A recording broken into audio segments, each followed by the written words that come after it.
2008년 금융위기를 미리 맞췄던 그 사람이 2025년 11월에 펀드를 접었습니다. 미국 증권거래위원회 등록도 말소했고요. 그 뒤로 3분기가 지났는데 보유 종목 공시는 한 건도 없습니다. 그런데 같은 시기에 그의 구독자는 32만 6천 명을 넘었어요. 은퇴가 아니었어요. 업을 바꾼 겁니다. 마이클 버리가 헤지펀드를 접고 무엇을 시작했는 지공개된 기록으로만 따라가 보겠습니다. 주가를 맞추려는 영상은 아닙니다. 볼 것은 3가지예요. 무엇을 접었는지, 그리고 무엇을 시작했는지, 마지막으로 그게 돈이 되는지. 이 셋을 보고 나면 빅쇼트로 이름난 그 투자자가 왜 펀드 대신 뉴스레터를 골랐는지 보이실 거예요. 먼저 접은 쪽입니다. 시작은 편지 한 통이었어요. 2025년 10월 27일 그는 투자자들에게 편지를 보냈어요. 연말까지 펀드를 청산하고 자본을 돌려주겠다는 내용이었습니다. 일주일 뒤인 11월 3일에 마지막 13F 공시가 올라옵니다. 13F가 무엇인지부터 짚고 갈게요.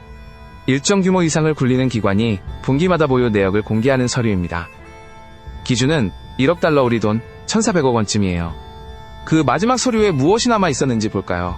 9월 30일 기준으로 8종목이 들어있었는데 가장 큰 것이 팔란티어 풋옵션 500만 주였습니다. 엔비디아 풋옵션도 100만 주 있었고요. 나머지는 화이자와 헬리버튼 콜옵션, 그리고 몰리나일스케어와 룰루레몬 SLM 브루커 보통주였고요. 그리고 11월 10일 증권거래위원회 등록이 말소됩니다. 등록이 사라지면 13F 의무도 함께 사라져요. 실제로 그 공시가 마지막이었습니다. 남은 8종목의 조합도 눈에 띕니다. 풋옵션 툴은 인공지능 관련주에 걸려있었, 고콜옵션 툴은 제약과 유전 서비스였어요. 보통주 넷은 건강보험료가 복합자금, 대출과학 장비로 서로 아무 상관이 없는 업종입니다.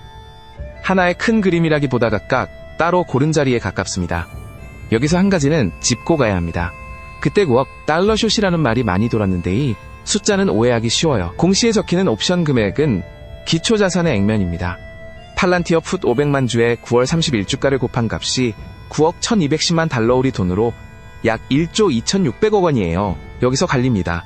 그가 실제로 낸 돈은 그 주식들의 값이 아니라 옵션 프리미엄이고 그건 훨씬 적습니다. 풋옵션을 사는 쪽은 낸 프리미엄보다 더 잃지는 않고요. 얼마였는지는 공시에 나오지 않아요. 8종목을 다 합친 액면이 13억 8100만 달러, 약 1조 9100억 원인데 이것도 같은 뜻으로 읽으셔야 합니다. 그건 돈이 아니라 걸린 주식의 값입니다. 이제 시작한 쪽입니다.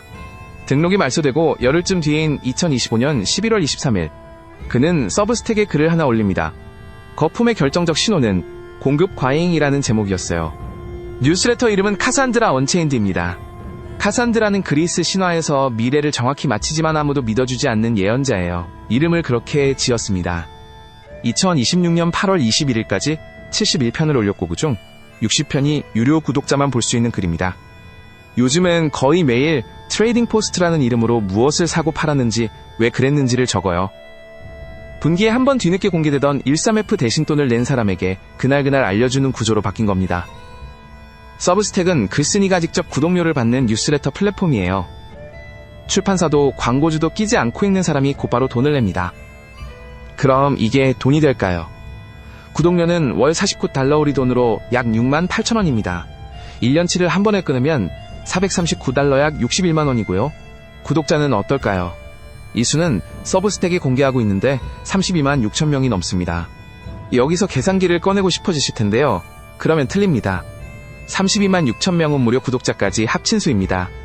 같은 자리에 유료 구독자는 따로 적혀 있는데 수만 명이라고 표시되어 있어요. 수십만이 아니라 만 단위라는 뜻입니다. 해외 기사들이 연 1억 달러 우리 돈 1,400억 원이 넘는다는 식으로 쓴 것은 32만 명 전부가 돈을 낸다고 놓고 곱한 값이에요. 실제 액수는 공개된 적이 없습니다. 정확한 답은 아무도 몰라요. 다만 구조가 어떻게 달라졌는지는 분명합니다. 헤지펀드는 보통 맡은 돈에 붙는 운용보수와 수익에서 떼는 성과보수로 봅니다. 돈을 벌려면 남의 돈을 더 모아야 하고, 그러려면 성적을 보여줘야 해요. 그리고 그 성적은 분기마다 공시로 공개됩니다. 구독은 반대예요. 맡은 돈이 없으니 운용보수도 성과보수도 없고 대신 읽는 사람 수가 곧 매출입니다. 이를 남의 돈이 없다는 뜻이기도 하고요. 남의 돈을 굴려서 수수료를 받는 자리에서 자기 생각을 팔아서 직접 받는 자리로 옮긴 겁니다. 정리하면 이렇습니다. 마이클 버리는 은퇴한 것이 아니라 돈을 버는 방식을 바꿨어요. 남의 돈을 굴리면 규제와 공시가 따라오고 성적이 분기마다 공개됩니다. 자기 글을 팔면 그게 없습니다. 대신 매일 무언가를 내놓아야 하고요. 어느 쪽이 낫다는 이야기가 아니라 이런 선택지가 생겼다는 것이 이 이야기의 핵심입니다. 앞으로 확인할 것은 두 가지예요. 첫째, 구독자가 계속 느는지. 둘째, 공시, 의무가 사라진 자리에서 그가 스스로 내놓는 내용을 어디까지 확인할 수 있는지. 여기까지 보셨다면 좋아요 한번 부탁드립니다. 다음 편에서 뵙겠습니다.